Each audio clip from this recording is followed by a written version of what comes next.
Welcome to the Knowledge Entrepreneurs Show, where we celebrate the innovators driving change in the education industry. At Edison OS, we've worked with over 500 knowledge entrepreneurs to turn their edtech ideas into profitable businesses. Hi, Sarah. Welcome to the Knowledge Entrepreneurs Show. Thank you so much for taking time out for being here. Oh, thank you very much for having me. It's a pleasure, Sarah. Sarah, to start off with, a simple question or not. What do you do? So I wear a number of hats. First of all, I'm a games-based learning professional. So what I do most of the time is I make games which create experiences for learning for adults. I must mention, because quite often I get asked if I do this for children, because it's games. Secondly, because I'm very, very passionate about games-based learning and what it can bring to the world, particularly in the areas of sort of wicked systemic problems, things like climate change, systemic racism, organisational culture, and so on.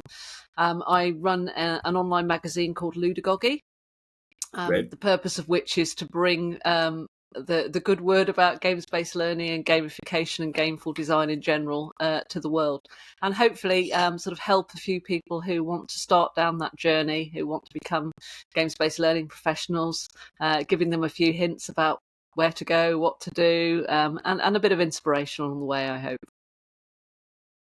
Got it, Sarah. You said you do it especially for adults only. So can we say especially for working professionals? Yeah, I mostly work in sort of corporate learning, yeah. Got it. So, Sarah, when we talk about game-based learning, so I'm assuming there was learning happening in your life, and probably, you had some problems with it, and hence game-based learning came. So my question is, how did you get introduced to game-based learning? What was your starting point with it? So games have always been a massive part of my life, and if the camera was pointing in another slightly different direction, you'd be able to see a massive shelf full of board games, about 300, and that's about half of what I've got. I need to build another shelf, set of shelves. So games have always been a big part of my life ever since I was a child. I used to play a lot of board games and card games with the family. And when I got into learning as a profession, I naturally started to incorporate sort of small playful activities. But this was quite a long time ago. Right. I hate to say so, but it was. And games-based learning wasn't really a thing then. But as I say, I used to include a lot of these sort of small games and activities. And as time has gone on, those have got bigger and bigger, and along the way, gamification has become a thing, and games-based learning has become much more mainstream. So now, when I think about creating a learning experience, I tend to, games tend to be the place that I start. So thinking about what kind of playful experience can I create for people to create the learning that we want to create. And over time, I've come to realise there's quite a few sort of theorists that say exactly the same thing, that play and learning are effectively just the same thing, and we don't learn unless we play, unless we experiment, unless we push ourselves into sort of areas that we don't already know about, which is really exactly the same as playing. Got it. So, Sarah, growing up, you always wanted to be a learning experience professional, or how do you get into it? Well, I have ADHD, so growing up, which I haven't really finished yet, I always wanted to be absolutely everything, and I still do. I guess learning for me is something that satisfies that, because you can always be doing something new with learning. You're always finding things out, which is something the ADHD brain really needs, is that constant novelty, that constant exploration.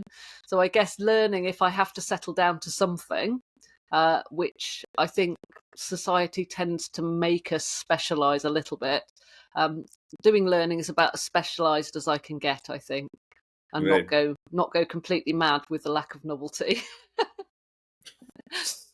So I'll give you an example. So this weekend, I've been making a pair of trousers. I do a lot of sewing, Okay. So that sort of creative thing is something that drives me quite a lot as well. So I do a lot of, as I say, sewing, crochet, knitting, painting, all of it. But again, Right. I think that making games for learning is a very creative act. So that helps me to sort of do something which potentially you can get paid for, which maybe I couldn't get paid enough if I was sewing all the time. But still satisfy that creative urge, I think. Got it, Sarah. Sarah, so you spoke about ADHD. So is it just that you consider yourself as ADHD, or you were formally diagnosed? So, quite an interesting story. So it's quite difficult as an adult woman to get diagnosed with ADHD. I don't know how it is in other countries, but certainly in the UK, it's quite difficult unless you're willing to go and pay a lot of money. And I think recently there's been quite a lot of sort of pushback on that people have a perception that somebody thinks they have ADHD and they will just go and keep paying more and more money until they get the diagnosis they like. I recognised through having read sort of various papers and so on, I recognised probably about 10 years ago now that I was definitely Right. exhibiting ADHD traits, and it explained an awful lot to me about experiences that I'd had growing up. So I tried to go via the sort of NHS route to get diagnosed. But as you may or may not know, when criteria for diagnosis are set, they obviously have to be based in research, and nearly all of the research into ADHD has been done on young boys. So it was a very bizarre experience. I went to the doctors and I said I'd like to explore the possibility that I might have ADHD, and they went, "Oh, certainly, okay, we'll refer you to a psychologist." And I went, "Oh, that was really, really easy." It was easy up until then, and then I went to see this guy, and I had to fill in a questionnaire, which was based around me recalling my experiences when I was between the ages of 6 and 12. So that's Right. quite a while ago. So first of all, I had to remember all of that and sort of answer these questions on that basis. And I also had to send my 80-plus-year-old mother a questionnaire for her to answer the same set of questions. So she had to answer all these questions about, how I'd been between the ages of 6 and 12.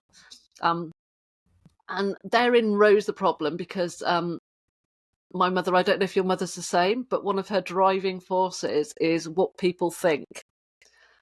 So she filled in this questionnaire, despite the fact it was, completely confidential, was never going to be seen by anybody other than this psychologist, with Right. what the answers that she thought would reflect well on her. So Right. complete fiction.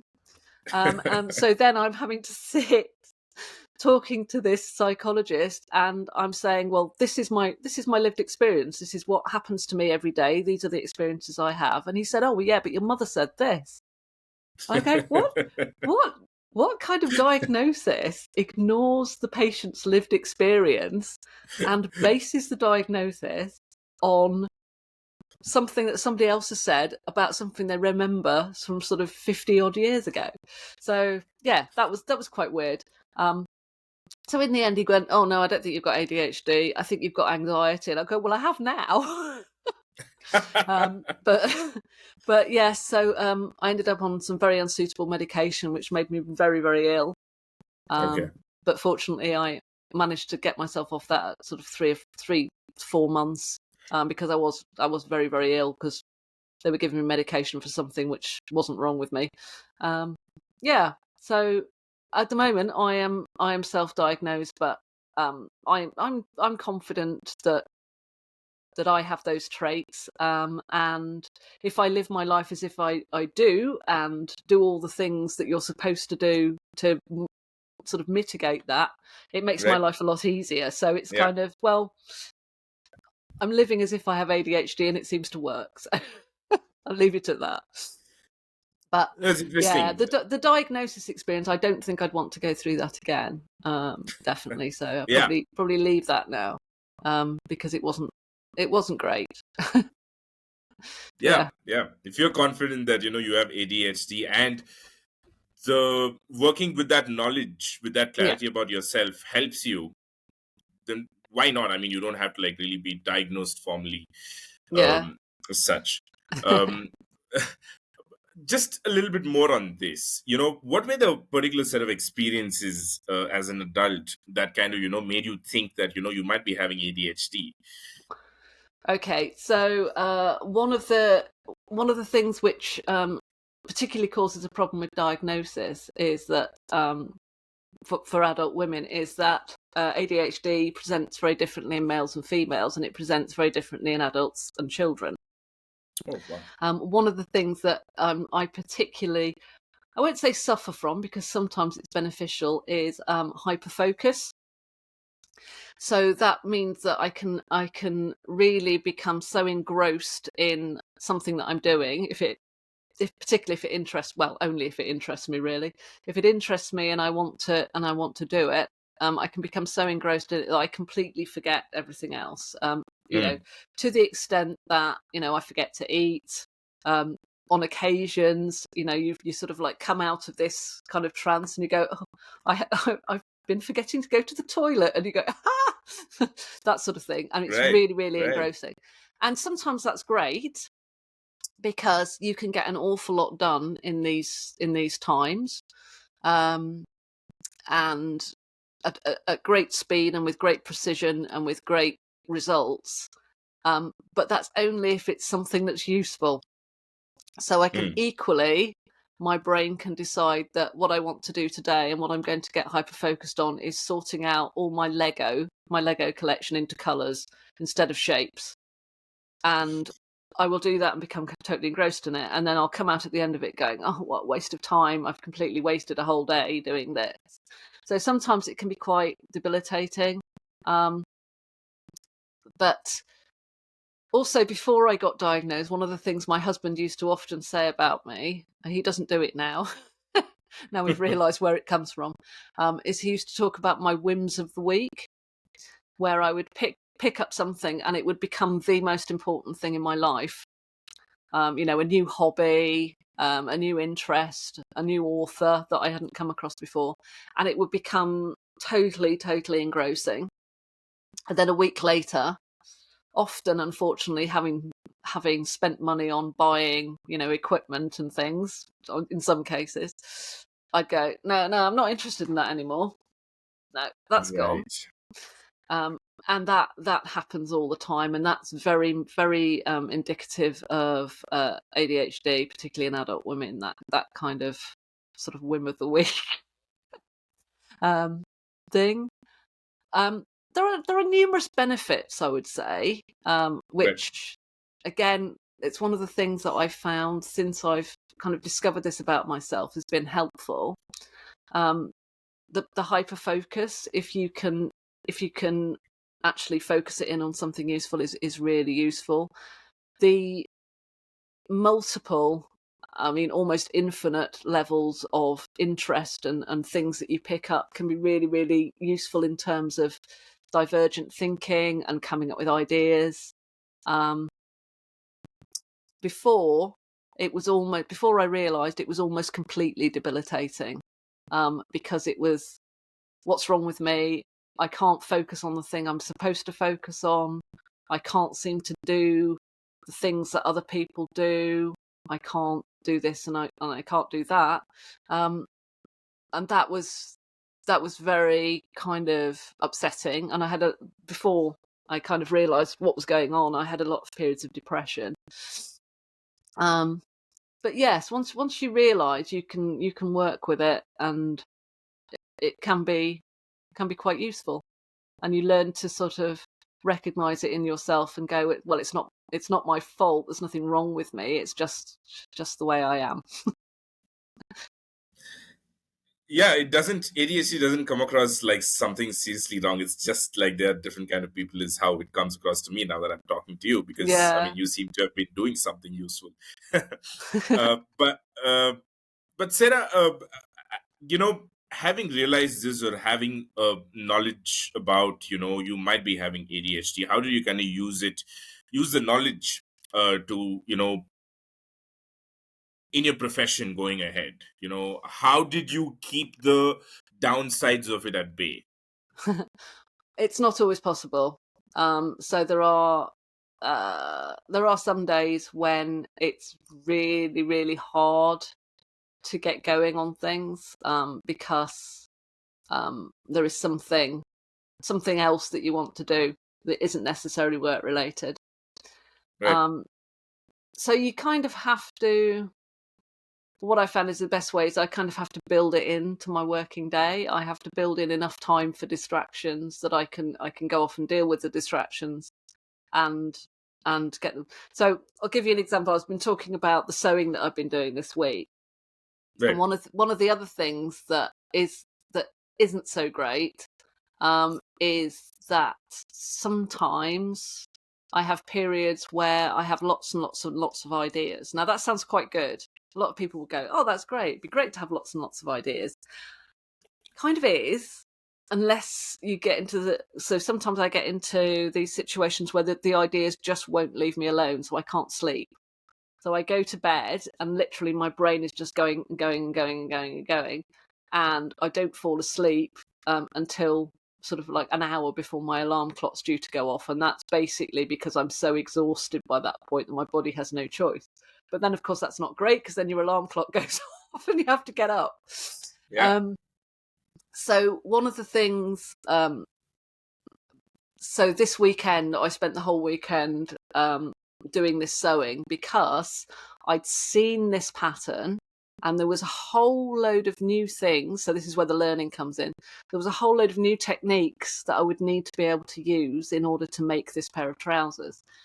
So I'd kind of seen the pattern, but it was during the working week. So I just went, okay, I'll leave that until the weekend.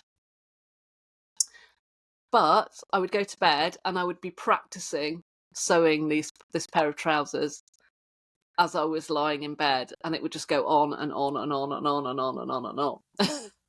So I wasn't getting any sleep. So in the end, I had to start the trousers to get this technique out of my head and actually into the fabric, and then it was okay. And then I could go to sleep. I know, it sounds absolutely mad when I say it out loud to somebody, but that quite often happens, that I have an idea and I have to do something with that idea. I have to get it out into the world in some way, even if it's only in a very small way, before it will leave me alone. Yeah. Right. Got it. No, this is how I interpret it. You wanted to sew a pair of trousers, but then there were so many techniques that you had to use. Yeah. But you were still obsessing about the techniques, the Yeah. different kinds of techniques. But one of the ways you're saying you solved it is just start the work and use one of Yeah. those techniques, and then it goes out of your head. You're Yeah. like liberated from that. You're free from the clutches of those ideas. Yeah. That's pretty much it. So I kind of, in a professional, on a professional sort of level, what I have to do is I have to build times that I can do that sort of thing. I can try out an idea without feeling guilty.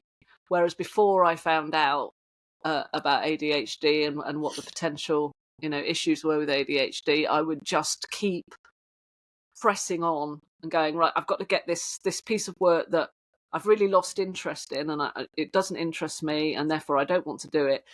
And it's hard to explain to somebody who doesn't have ADHD. I mean, we all come across things we don't want to do. Nobody wants Right. to do their accounts. Nobody wants to sort of do all the mundane stuff. But with ADHD, it's a feeling. It's not just. It's an actual feeling in your body, and such a strong mental resistance that you can't actually get started on it. So we all have that, but it's much more pronounced. And I forgot where I was going with this. That's another thing, getting distracted and forgetting where I was going. Oh, I can't remember. I'm sure it'll come back. We will. I've got a lot of things to ask you though in the meantime. But you're saying ADHD, but then you've stuck to this learning experience activity for quite some time now. So how did you manage that? Well, as I say, I think it's something that gives me sufficient variety. because I Right. can be. Right. It's not doing. I mean, especially with games-based learning, because I think if I was designing learning without games, I find it hard to imagine, I must admit. But if I was doing that, if I was, designing lectures and PowerPoints and so on, not that I don't use those. I mean, those still, play a part. But games will usually be. There'll usually be a central game. Well, there'll always be a central game experience. I don't think I would have stuck at it. But when you're creating games-based learning, every time you do something, it's completely new, because there are obviously you've got to create something that works for the learning outcomes that you need, and there are so many different play experiences that you can create, and that it's you're not going to be doing the same thing. So Right. you're not going to be doing the same thing day in, day out. You're going to be doing very different things. You're going to be experimenting, and I take a lot of inspiration, because I play games as well. Believe it or not, I do know people who work in games-based learning who don't actually play games, which I just find staggering. But because I'm constantly buying and playing with new games, I'm constantly coming across new mechanics, new kinds of game experiences that are being created in the commercial field. It's very, very creative, especially at the moment. So I'm constantly experimenting with all of those and Right. what they can bring. And for example, with Ludagogy, one of the things that I'm just starting, when's the first one? Next week, is a game club, which is like a book club, Right. but it's for games. So the idea is that you play the game much like you would read the book before you turn up, and then we all have a discussion. So the idea behind that is for people who are in games-based learning. So it's very much focused on games-based learning and so on, but we're looking at commercial games.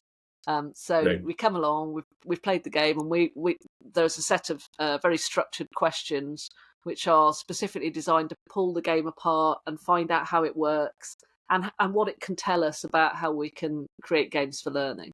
So yeah, so it's endless Got it. variety, I think. Yeah. Yeah. Got it, Sarah.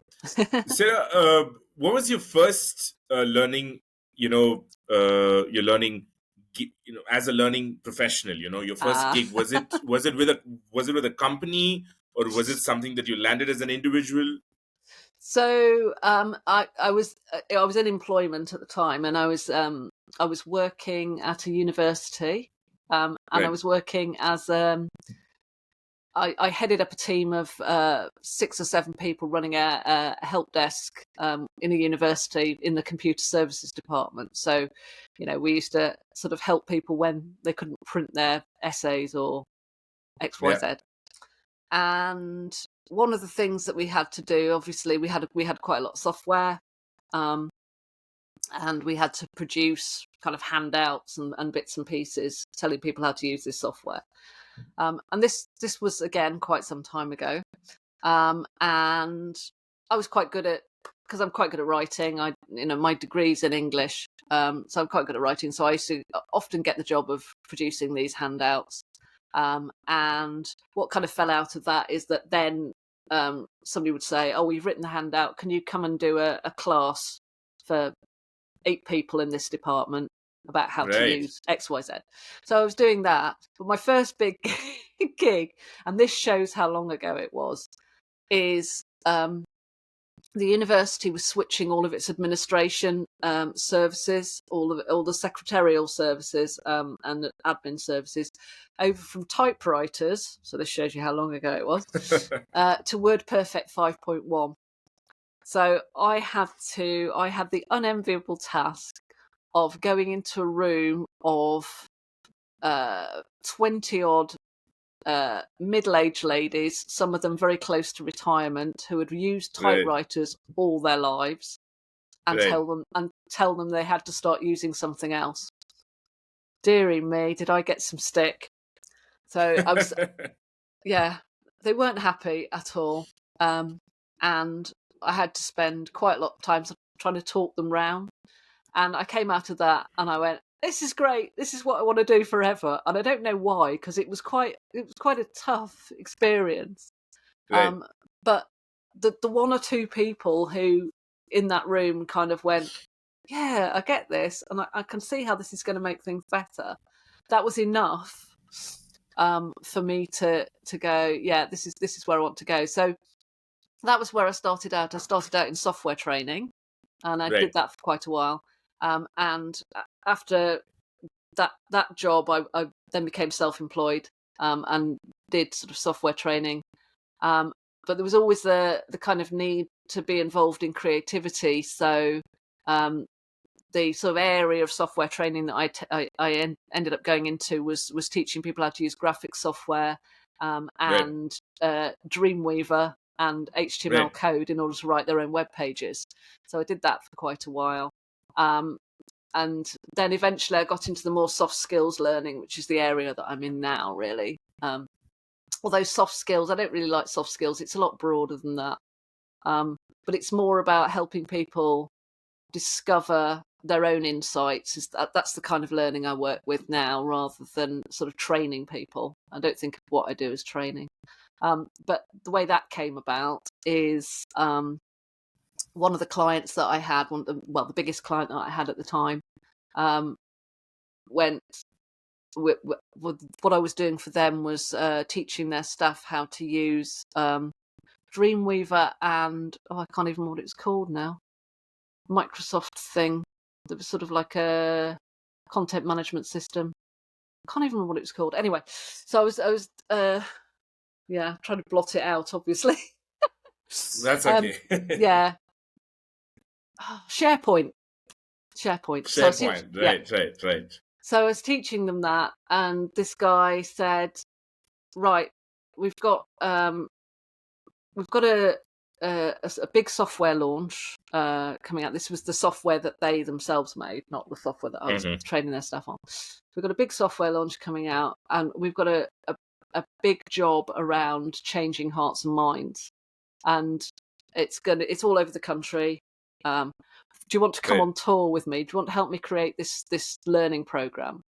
And do you want to come on tour with me delivering it?" So I went, yeah, okay. It was quite a hard sell because this guy was quite convinced this was the way to go, but he hadn't entirely convinced the people he worked for that was the way to go. But eventually, sort of 6 weeks later, we'd put this thing together and went on tour.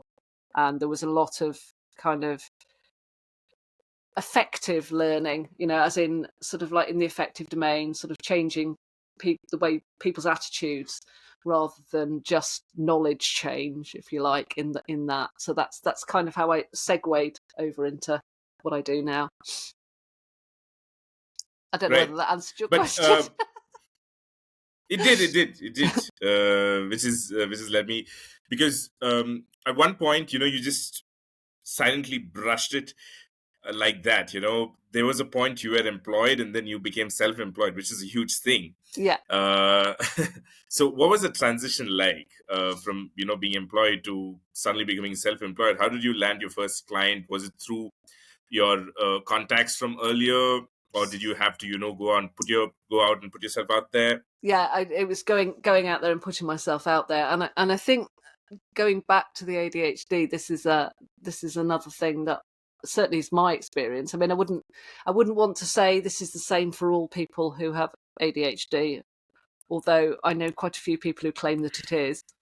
I don't make a particularly good employee. Yes. I suffer as an employee, and I find it really, really difficult and hard. So there are times where, when I've had my children and so on, where I've sort of gone back into employment because it was easier, and being self-employed, it's hard. It's not an easy route, but I've always come back to it because I find being employed, I find it, as I say, find it difficult, and I won't mention any particular organisations, but as time's gone on, that kind of thing has got worse. Mm-hmm. And I think maybe that's because my ADHD has developed and changed over time as well. I think that's one of the things that happens. So I don't think I'll ever go back to employment now. But Right. in answer to your question, um, it it was literally the old-fashioned way. It was sending out, flyers, letters. Actually, at that point, obviously there was email because that was the thing that I was in was software training, but still quite a lot of organisations were still not using that except internally. So yeah, a lot of legwork, a lot of walking around and visiting people, and a lot of letters and flyers and so on. Is how I first got into that. Yeah. Great. And then there's another transition that I see. You went into self-employment. You started training software-related stuff. Where exactly did you feel the need to include games in your learnings? Well, I mean, I think with software training, it is quite dry. It certainly is quite Right. dry. And one of the things that I was so again, I think something that's quite common amongst people with ADHD. I've had at times what might be termed a portfolio career, which just basically Mm-hmm. means you've got an awful lot of jobs at the same time. So it wasn't necessarily the self-employment part of it where the games came in. Although that once I got into the sort of soft skills training, the more sort of discovery-based, exploration-based type of learning, that was already in place. But one of the things when I was first self-employed is I also used to do some work with a local college of further education. So that's like 16 to 18-year-olds and older. It's that Right. level of education. And I was doing a lot of teaching A-level computing and A-level IT. And that really is dry. You're teaching 16-year-olds things like, I mean, it's probably a little bit more exciting now, but back then it was, okay, so today we're going to learn about what hexadecimal code is. So, yeah, they weren't inspired, I have to say, a lot of the kids. So that's, I guess, although I say, I work in games-based learning with adults, where it probably started for me, sort of very much sort of going into the games-based part of it was with young people. They're not children. I mean, they're young adults, but Yeah. so I used to create sort of detective-like storylines Mm-hmm. for a whole wedge of whole term, for example. So Right. they used to. One of the things they had to do for computing A level was create their own project. So they had to do a substantially large software development project. And for IT, they had to do a similar thing, but they'd have to use a piece of software to create an application. So, creating an application in Excel or whatever. Right. So often I would couch that with a kind of narrative background and teaching programming as well. So getting them to solve a crime. You've got here are the clues. You've got to code a computer or a computer program that will sift through these clues and find out who the murderer is. Right. You've got Right. to crack this code. XYZ. So all of these things. So, for example, in cracking the code, they'd have to learn things like how to do sorting algorithms, how to compare things, one thing with one byte with another byte, and so on. So that's certainly where it started. Is sort of like wrapping things, quite often wrapping things in a narrative wrapper, creating game-like activities that, in order to solve it and get to the end, they'd have to practice the skills that they were needing to learn. But it just made them have to learn about hexadecimal code without me standing there in front of them going, here's how hexadecimal code works. Yeah. So Got that's it. kind of where it all started. Right. How did it, how did the change from teaching software and then, from there you moved on to solving, the problems in organizations, right? Like systemic changes and stuff like that. How did that transition happen? So as I say, it was this one project that I did, which was the start of the transition, and it was because again it was a bit like the old ladies with the typewriters. Right. There was which I was very young at that time and didn't really realise I hadn't had any formal learning training at that point either. But you kind of, when you first go in and you're in that situation, and particularly if you haven't had any sort of training in learning, you kind of think everything is about knowledge transfer. I Mm. know some stuff, and if I can find some way of getting that stuff out of my head and into their heads, then I've done my job. And quite Right. often, when you're in that position, you think that's all about writing it down on a board or giving handouts and assuming people will read them. And of course, Yeah. that's never going to happen. With software, it's kind of a little bit easier, although you don't realise it at the time, because quite often you're getting people to do stuff as well. So you're doing that experiential learning just because of the nature of the beast. It would have been a lot worse, I think, if I'd have been teaching a language or something. There would have been much less doing, I suppose. But Yeah. this particular project, where like the old ladies with the typewriters, it was right. You're doing this one thing now, and then you're going to have to do it in a completely different way. Right. And here's the software that's going to help you to do that. Mm. But there was a realization from the person who asked me to come on board with it, that there was also this very, very strong element of winning over hearts and minds. So it was, I guess it was my first experience of something which you could call change management.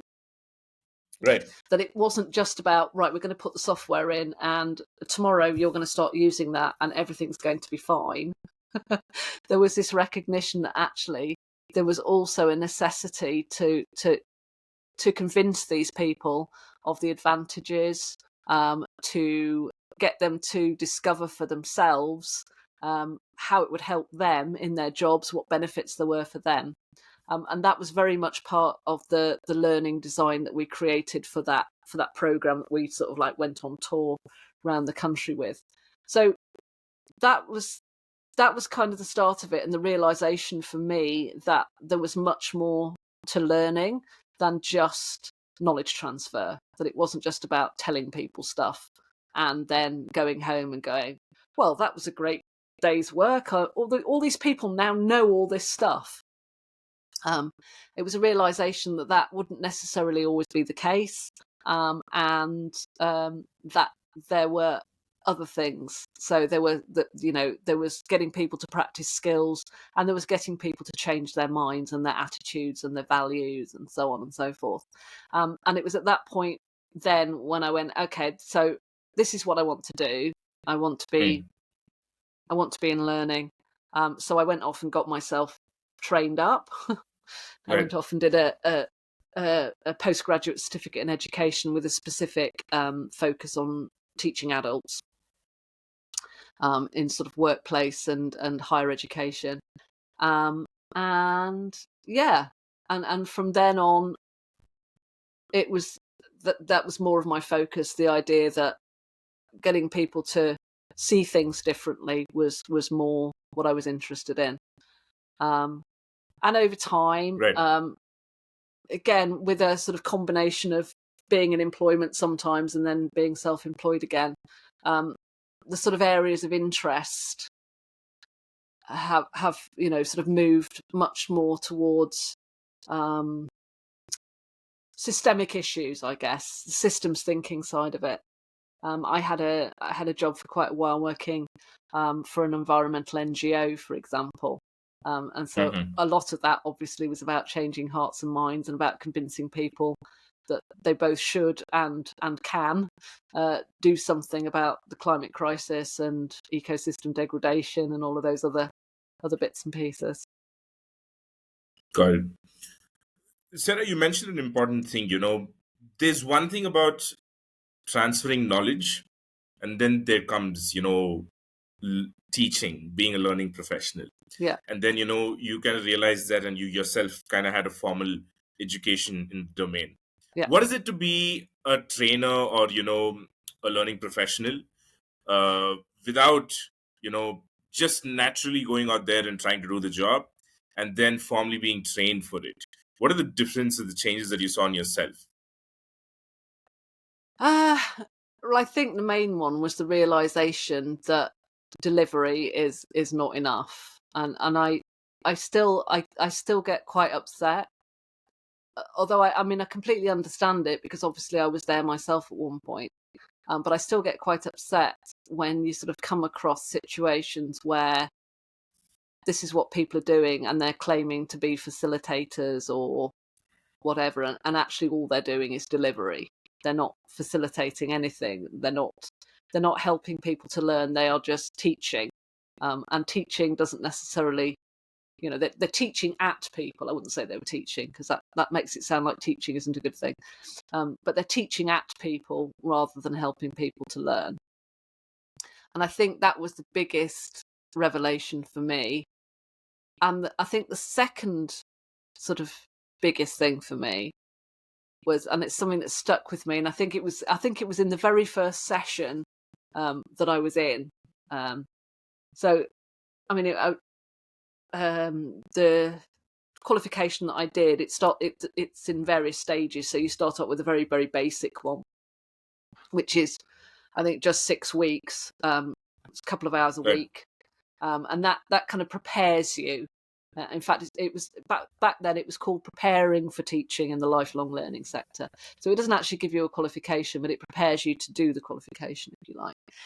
And I think the very first session that I was in, we had a very, very inspiring lecturer, facilitator for those sessions, and she brought it home to me that if somebody doesn't learn, that's my problem. It's not their problem.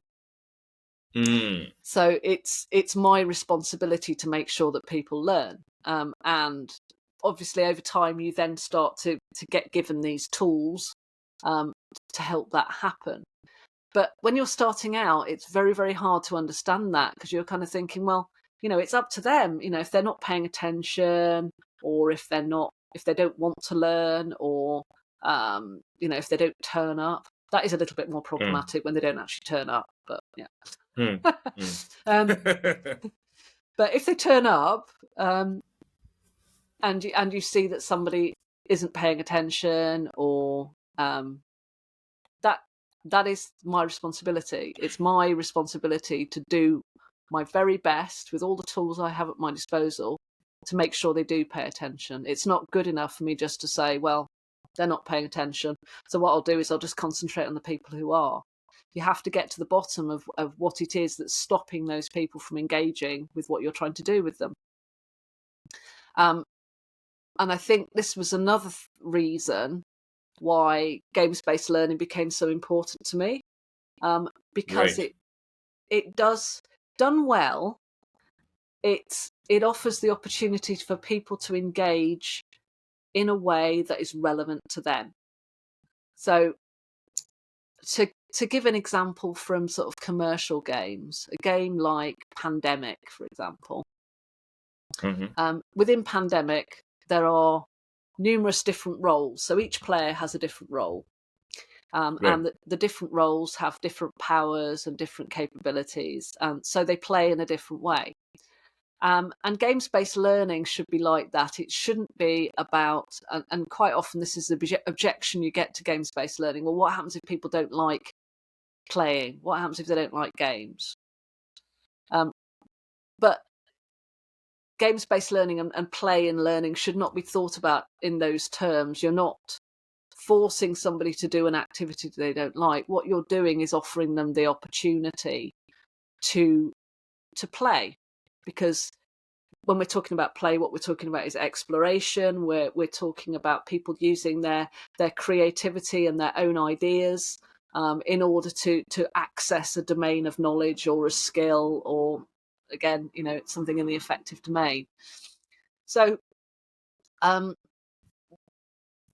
job that I had quite a long time ago was games-based learning, and it was very much about those kind of business games. So you spend a day in a team playing against 6 other teams, and you would run a business, and whoever had the most profit at the end had won. And it was kind of okay, but it's not what I would consider to be games-based or play-based learning, because it's just doing the same thing as you would do with a lecture, but with a kind of play game sort of dressing up. It's not giving because there is a prescribed route that people have to take through that game in order to win. Whereas if you do play and learning and games-based learning properly, people should be able to follow their own route that is relevant to them. And they should be able to exercise their creativity and their decision making. And, winning should also, to a certain extent, be dependent on what the outcomes that person wants to achieve. And what that does is it goes right back to, first or second lecture I went to when I was learning, when I did my teacher training. It's differentiation. It's making learning appropriate and relevant for that person.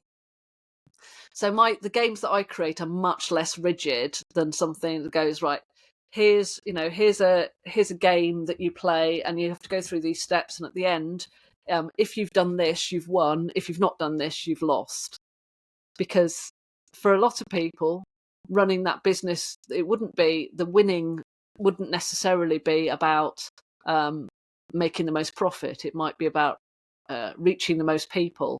It might be about being able to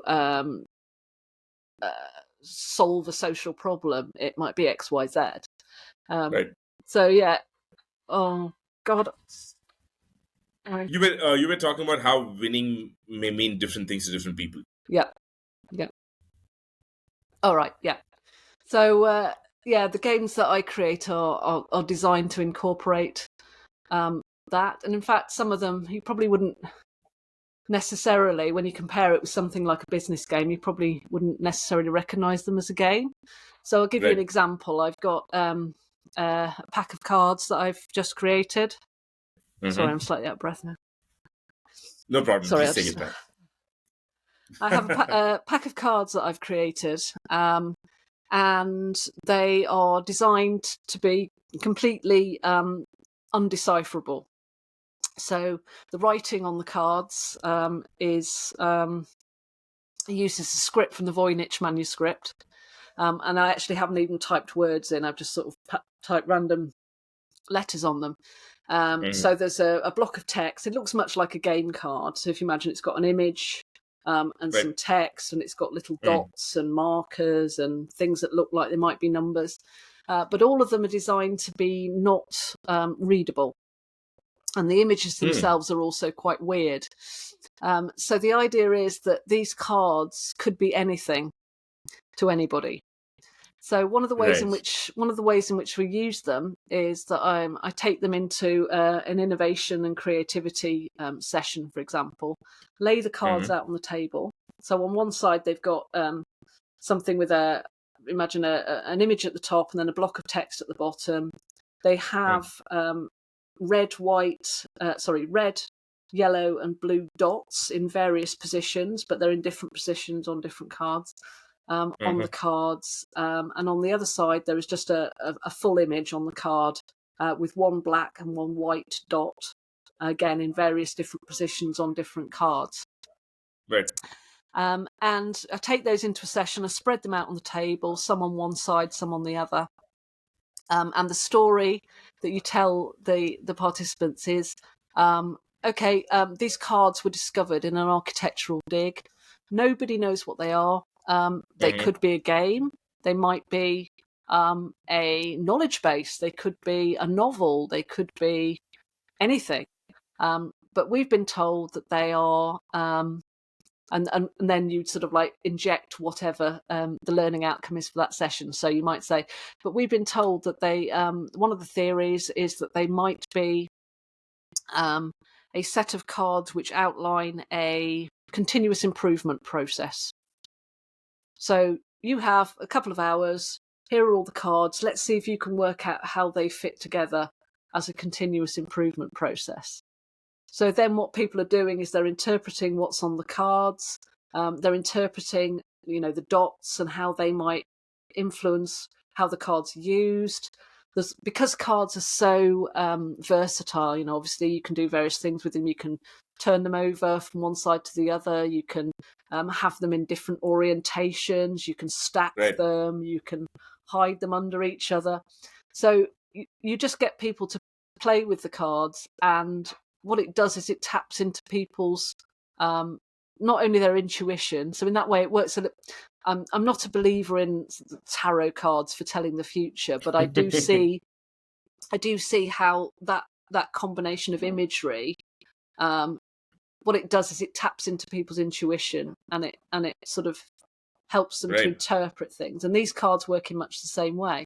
But of course, obviously, what people will have their own ideas and their own things that they want to bring to a discussion about continuous improvement. So that is how they will interpret it. So what happens over the hour or 2 hours that people are playing with the card is they come up with this system, and out of that comes these ideas that they want to put forward into continuous improvement. Or another one is, you just simply spread the cards out and you go, this is a game. Make up the rules for this game. We don't know what the rules are, but you've got to work it out from what you see on the cards. How do the dots work? How do the colours work? What are the difference between the cards with a white background and the cards with a black background? How do they work together? What's the point system? And again, that's just a really good way of getting people's sort of creative juices working. But also it gives people the option to create their own outcomes, rather than saying, right, you can only win by making the most profit. Yeah. Very interesting. I mean, instead of just going and, asking them to, find out this, work out this, instead of, having them to just imagine everything inside their heads. Yeah. These cards, from what I'm seeing, they act as an external trigger. It's a supporting element for them to kind of, have their brains work out something. Yeah. Compared to without nothing, this is better than without nothing. Yeah. Right. This is one question I have, Sarah. You said continuous improvement system, work out a continuous improvement system, and then, you give a set of cards to each of the participants. It's just random, or is there... Yeah, that was just an example. So it's, because with these cards, they could literally be anything. So, I mean, I could, for example, take it into a writing group and go, this is a novel. Work out the plot of the novel. So yes, that was just an example of some of the kinds of applications that it could be used for. Yeah. Got it. And Sarah, when it comes to your organizational learning, right? What is amongst so many different programs that you would have conducted for people in organizations? What's the most common one that comes to you every time? So involved quite a lot with organizational culture, and so I can give you an example of a game that I'm developing for that at the moment. So and this, I think, again, going back to the ADHD, I think this is another way in which that works quite well in the field that I work in, and with the sort of taking things from everywhere and being interested in everything. About a year and a half ago, I came across a story in the newspaper about communication in fungi. So some researchers have discovered that fungi... Sorry, I'm so sorry. Communication in fungi, like fungus. Yeah. So some researchers have discovered that the mycelium, so you've got sort of like the fruiting bodies of the fungus, the mushrooms, the toadstools or whatever, but underneath that is a massive mat of interconnected fibres. And they discovered that within these mycelium, there are very weak electrical impulses being passed, which could be interpreted as some form of communication. And in fact, they worked out it probably was communication, because what was happening is that maybe a threat, disease, or some kind of insects or something that was attacking the fungus or the mycelium would trigger these impulses, and then sort of mitigation would happen. Whatever. Right. The spores would be released or something to increase the population, whatever. So it was definitely interpreted as communication, and they further recognised that there were about 50 different words, so 50 different kinds of electrical impulses. So this idea that a mycelium has a vocabulary of 50 words, and I just found this totally fascinating. So I started to develop a game which I called Mycelium. It's still a work in progress, but I have used it a few times in various forms with people, and it just seemed like a brilliant sort of analogy, because quite often games-based learning, one of the sort of fundamental underlying principles is the use of analogy. I find sort of talking about one thing as if it was something else. But this whole fungal communication, I became totally obsessed with it. It became my thing, my whim of the week went on longer than a week. So I created this game whereby the players would, first of all, they'd be a pot. It didn't exactly work the way mycelium do, but they'd be sort of individuals in a forest floor in the soil. And first of all, they'd be trying to find another fungus, or they'd be trying to join their mycelium. Right. There would also be food sources that they could also find as they were groping around. Once they've connected via their mycelium with another fungus, they could start communicating. They could start passing words. And the idea behind this game was that basically this group who'd come together, they'd have to form a culture. And they would form that culture by coming up with 50 words that were important to them. Right. So the purpose of the game is to start communicating and start coming to an agreement about the 50 words that you're going to use. And I actually sort of played this a few times, and through kind of playing and just kind of exploring the possibilities, it became really, really obvious that this was a really, really rich analogy. And to be honest, the game itself, I haven't actually finalised the game, but this analogy still works really well, and still being able to use that on its own. So what happens when we started a group of sort of like-minded individuals, other people I know in the games-based learning community, who started playing with this idea.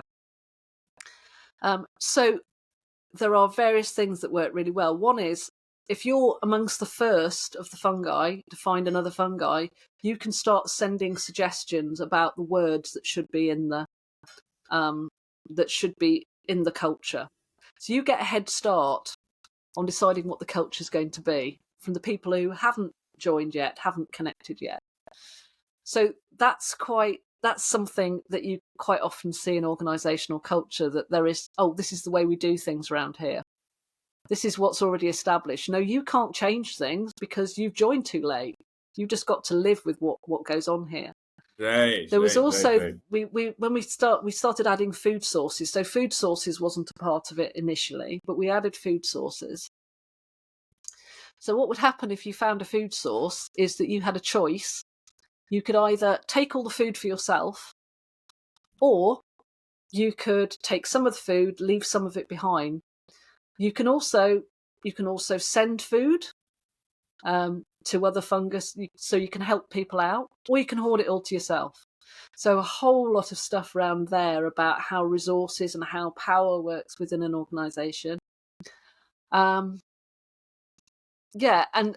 so also, it's quite interesting when we started working with actually sending suggestions about words, because there are some words that we discovered that the network would need in order to survive. So there'd need to be words about asking for help. There'd need to be words about food. There'd need to be words about resources. There'd need to be words about direction. If those words didn't get accepted, the whole community wouldn't survive. But there's obviously depending on how large the community is, you've got a limitation about how many of your words, the things that you want to talk about, the things that you want to be, part of the culture. There's obviously a limit on how many of those are going to be accepted. So if you decide to be altruistic and suggest all of those words about direction, you're limiting the words that you can then add where you want to talk about, where you want to talk about, profit or whatever. So so you then have to make a decision. Am I going to be this team player who adds all of these words that are about how the whole community is going to survive? Or am I going to push myself forward? Am I going to try and rise to the top at maybe the expense of the group as a whole?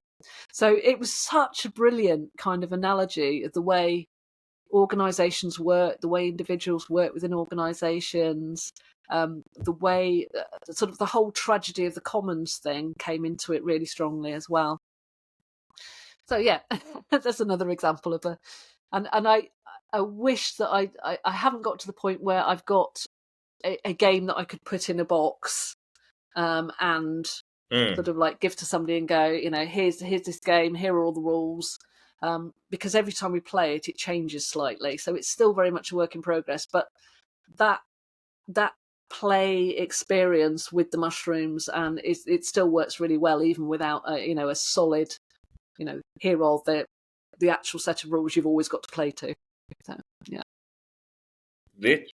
And I don't know whether that answered your question either, because I tend to forget what you've did. asked by the time I get to the end of my rant. No, so that's okay. But so basically, I asked you, what's the most requested training program, and you said it's about organizational culture, and you went on to give an example as to how you make a game around it. And I was like amazing about this fungi, which I'm gonna go dig a little deeper into, because I haven't heard anything like that.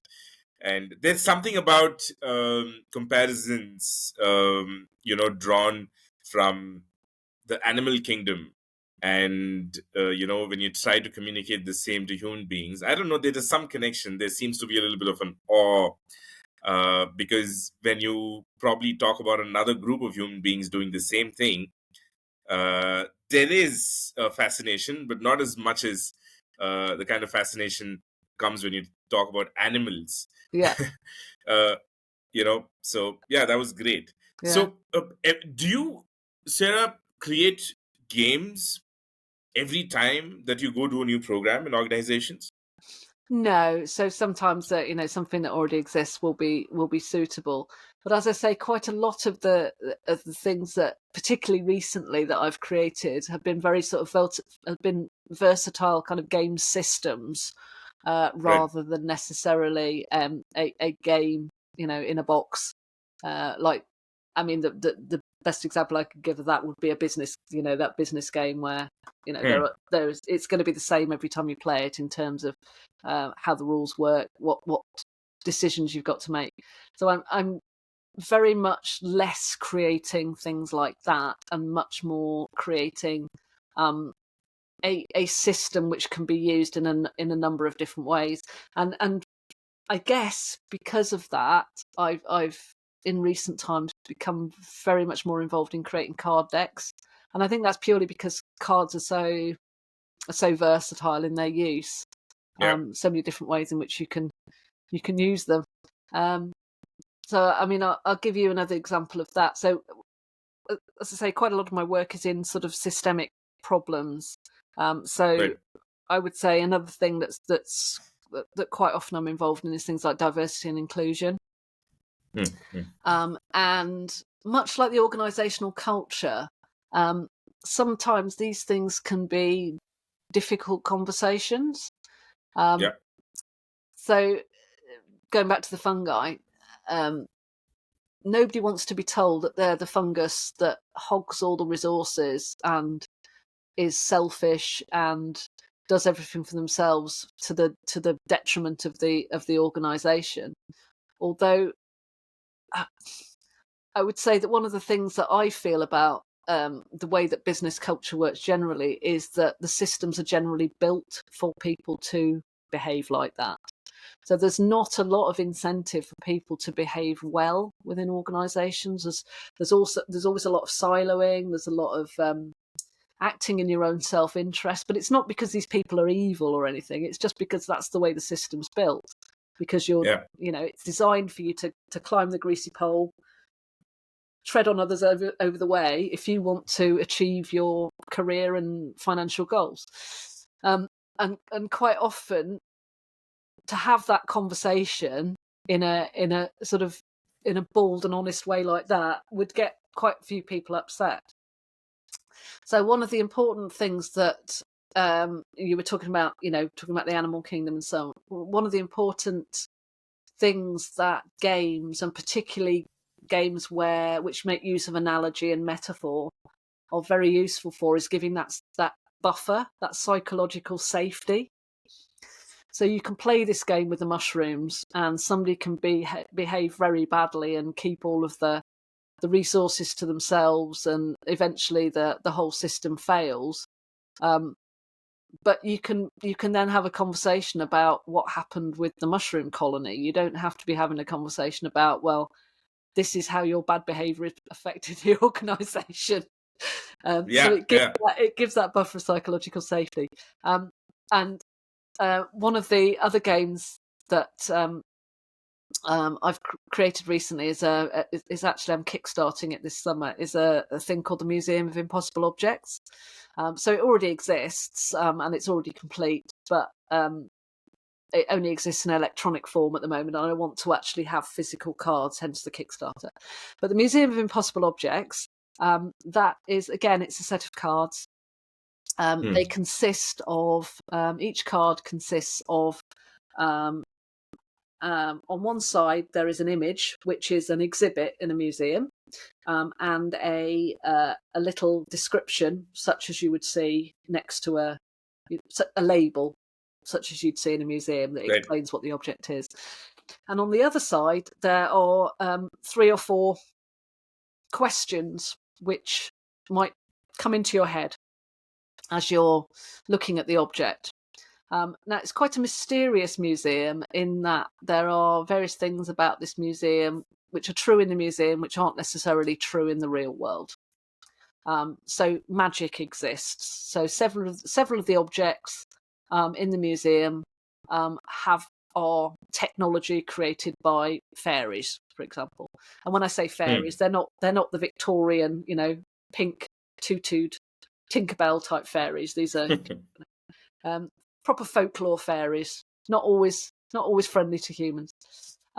Ghosts exist. They are a reality we all live with. Ghosts. The extraterrestrials exist, and there's some extraterrestrial technology in the museum as well. So all of these things are true.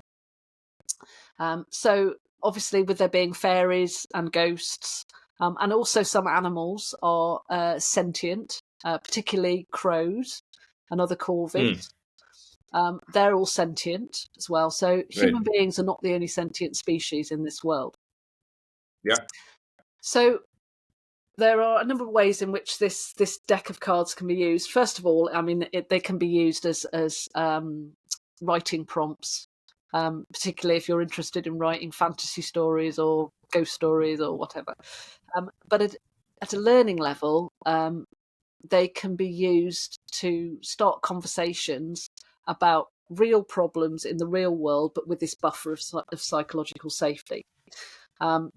So, for example, there's one card which is one of my favourites because it speaks to me a lot about some of the things that have been happening politically in the UK recently. There's a card called the Ghost Jar. So it's a jar with a mechanism inside it which is designed to catch ghosts, and this jar actually has a ghost inside it. So this poor ghost is inside this jar as an exhibit in a museum. And the little label explains a bit about the fact that, up until 2002, ghost jars were a bit unreliable, but now there's a new technology that's been discovered, and now you can pretty much be sure that your ghost will stay in the jar forever and never bother anybody.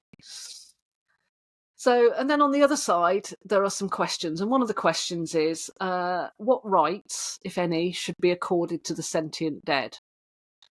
So then you start to think, oh, that ghost, it's in a jar and it's been alive and now it's dead, but it's still as sentient as you or I. Is it right to have it locked up? What crime has it committed? So there's all sorts of possibilities there for asking questions about who makes the rules, crime and punishment. Is it right to lock people up?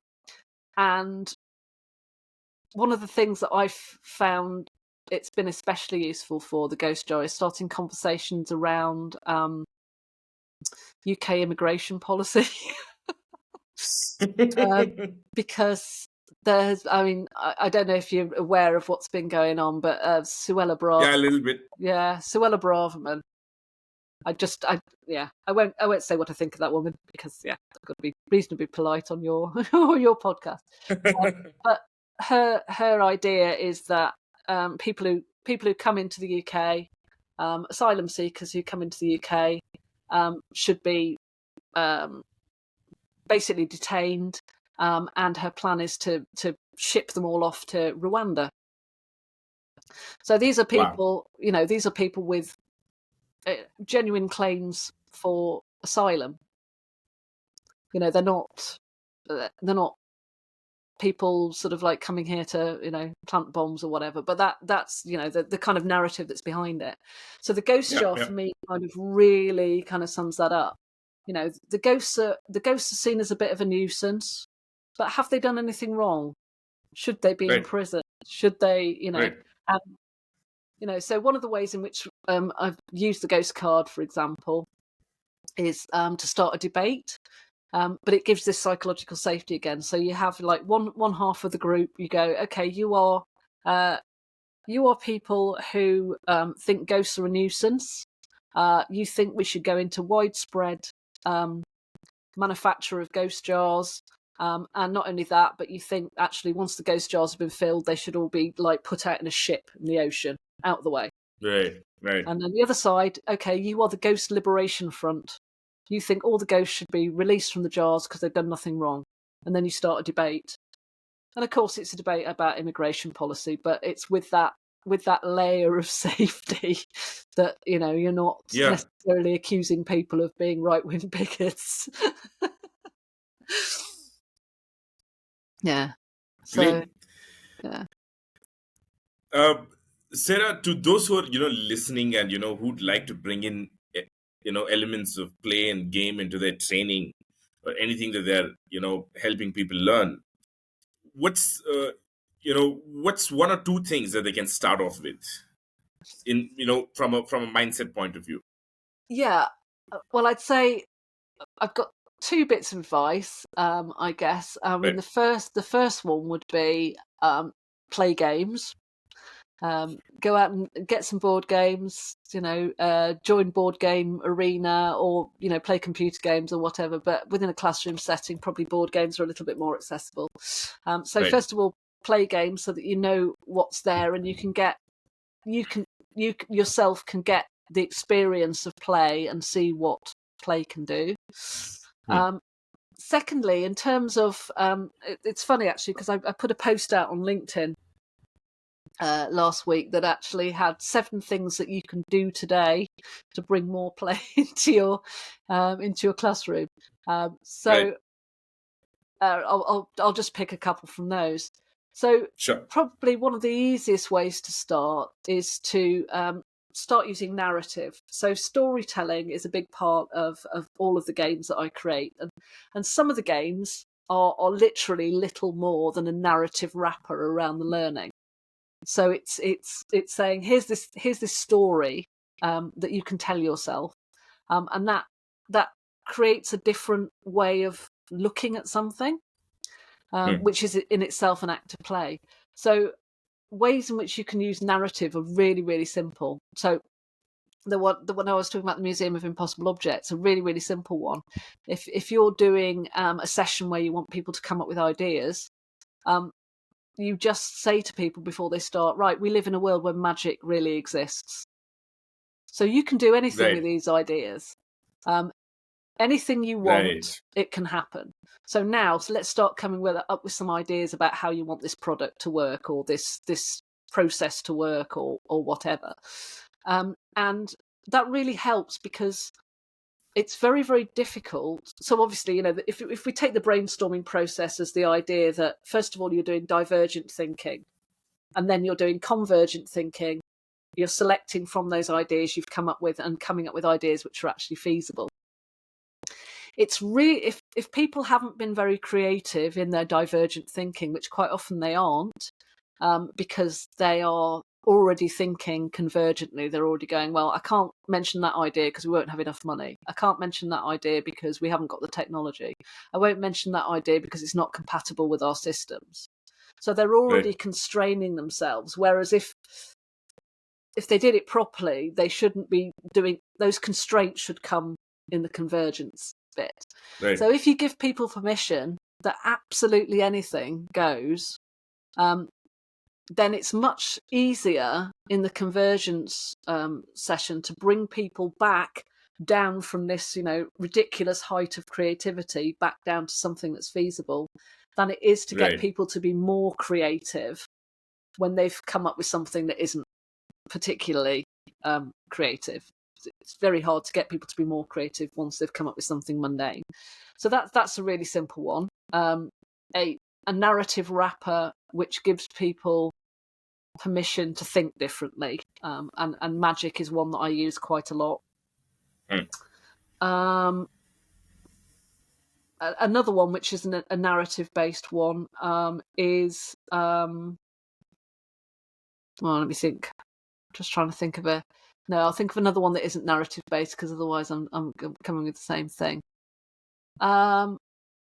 I think the other one would be what I was talking about earlier, is getting people to come up with their own outcomes. So getting people to think what they want to come out of the learning, and inviting them to actively participate in the learning. Because I think that's not to say we should never set learning outcomes, but the learning outcomes, I think sometimes when we set learning outcomes, we are setting learning outcomes which aren't necessarily relevant to the learners, because quite often when you're designing learning, you never get to talk to the learners. The people you get to talk to are the people who are commissioning the learning. And they might not really have a view of what is required at the grassroots level. They might think they know what is required, but it might not be the case. So giving people that space, I think, to come up with their own outcomes. And as I say, quite often if you use a kind of play-based way of coming about this. So a really good example of this, again, not a game as such, but certainly play-based learning, is Lego Serious Play. Have you come across that? Serious Play? Lego Serious Play. Legos, yeah. Yes. So, I mean, that's a really good example of how you can give personal relevance, because when somebody builds a model, that's coming directly from them. And so something like that, at the beginning of a session, go, okay, well, let's draw a picture, or let's build a Lego model, or whatever of what you want to come out of this. Yeah, to sort of get that relevance, because a play or a game, it's not play or a game if you're forcing people to do it. Play is a voluntary activity. That's right. And if you're, again, going back to the sort of business games, you're going to attend this session and you're going to learn this and you're going to do it by playing this game. It's not really play. It's just a lecture in a different format, because you're being made to do that. And what I used to do when I was doing those sessions is I would give people permission not to play, because if they didn't want to play, Right. what's the point? Yeah. Great. Yeah. Yeah. Yeah. Great. Sarah, two more topics that I'd like to touch upon. One of them is coming to addressing your business, from your growth from a business point of view. What are the things that you've followed consistently, and what has worked for you to be able to get new projects and new clients? I'm not a natural salesperson.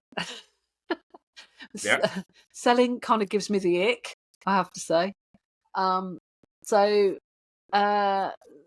social media to me is the easiest way because I love writing. So I guess I depend on LinkedIn a lot. If anything happened to LinkedIn, which arguably it is at the moment, they're doing a few changes on the algorithm, which is a bit. But yeah, I like to write. I like to share what I know, and so that's basically. It sounds a bit pathetic because it doesn't sound like I've got a well organised funnel or anything. Probably because I haven't. But Right. I think that whole sort of attention economy, I guess, is what it is.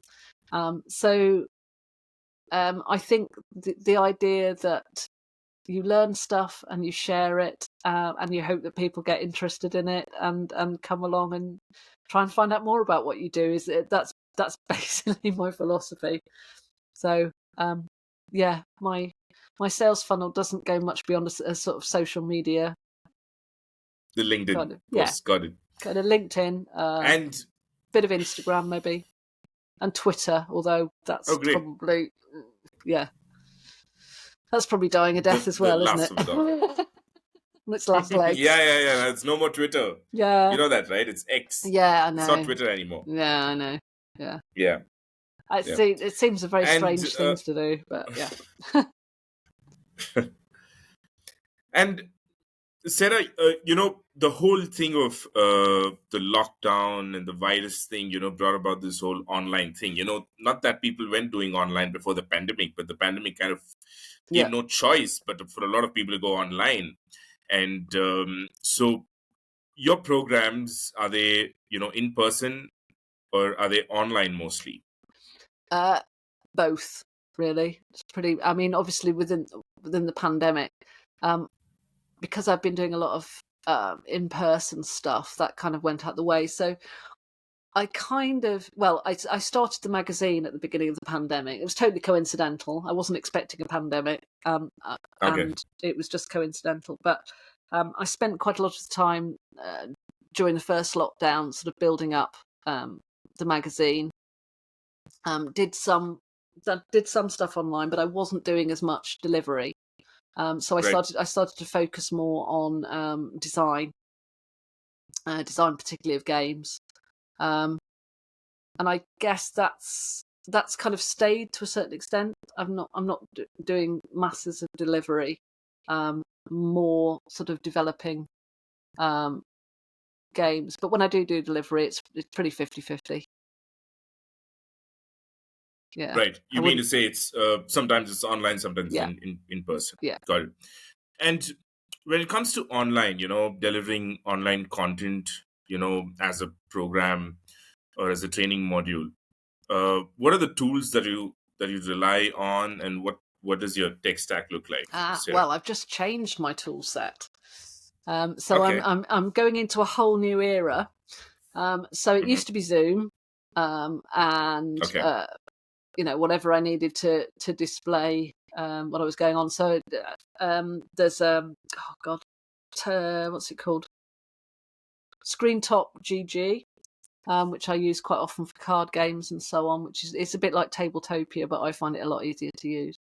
But I've recently been converted to Butter. So Zoom's out the window now. I've got rid of my Zoom subscription. Okay. And I'm now going to be using Butter and Miro pretty much. So I've started a whole new era. of interactivity. A lot of this is due to, and somebody that, if anybody's interested in how to use sort of Butter and Miro really effectively for facilitation, the go-to guy for that is oh god, can't remember people's names. Saeed. Forgotten Saeed's other name. But anyway, let me have a quick look. That's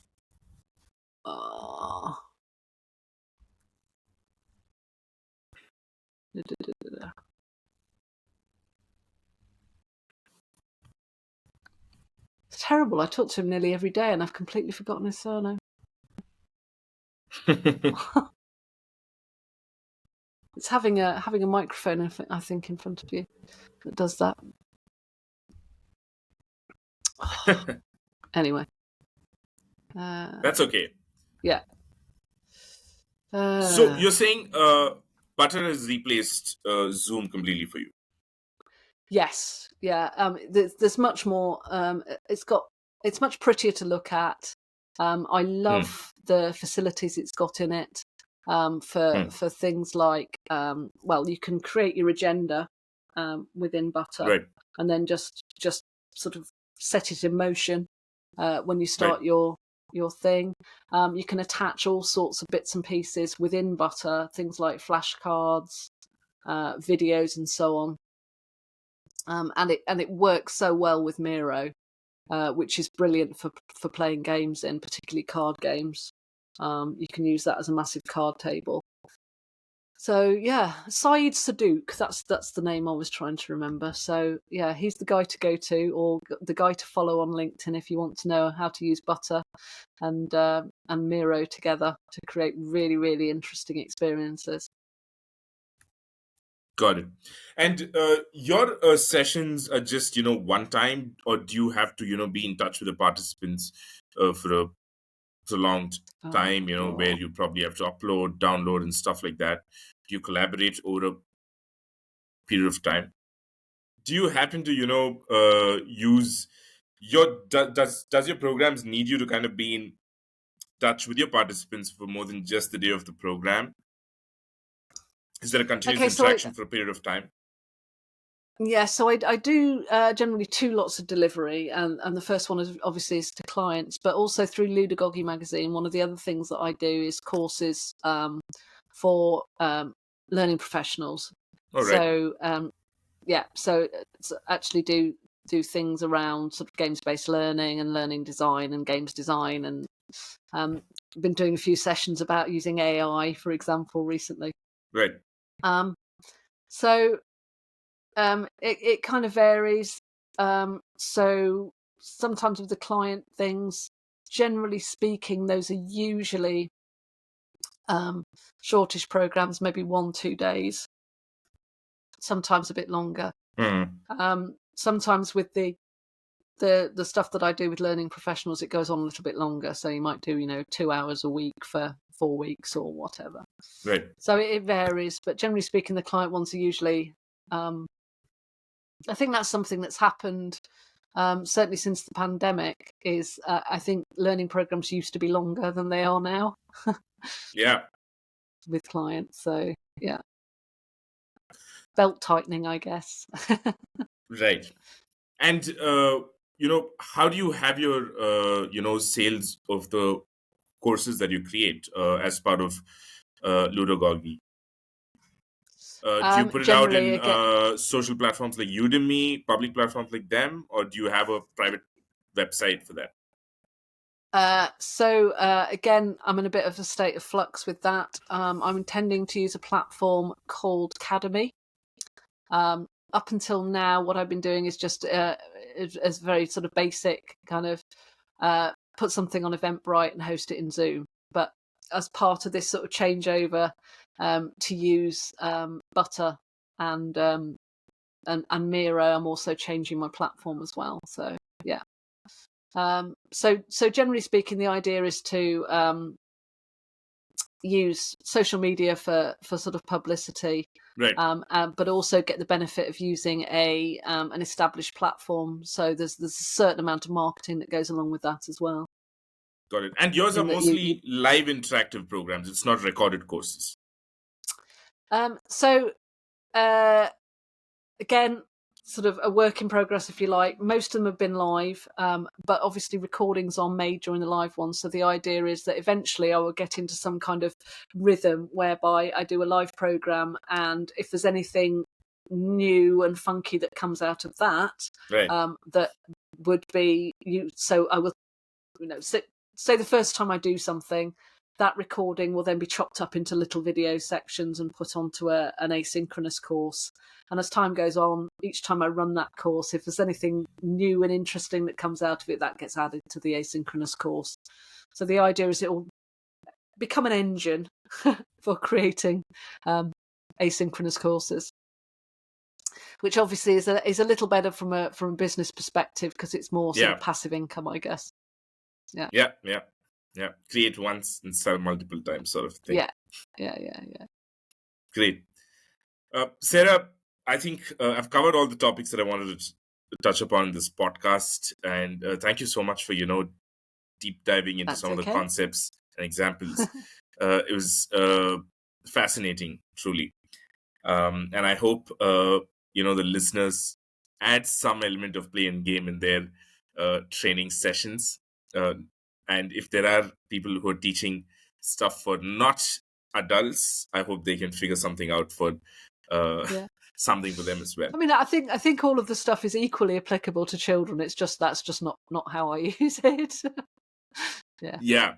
Maybe it's just the change of characters and the change of situations. You just have to, use it something that children can probably, relate to.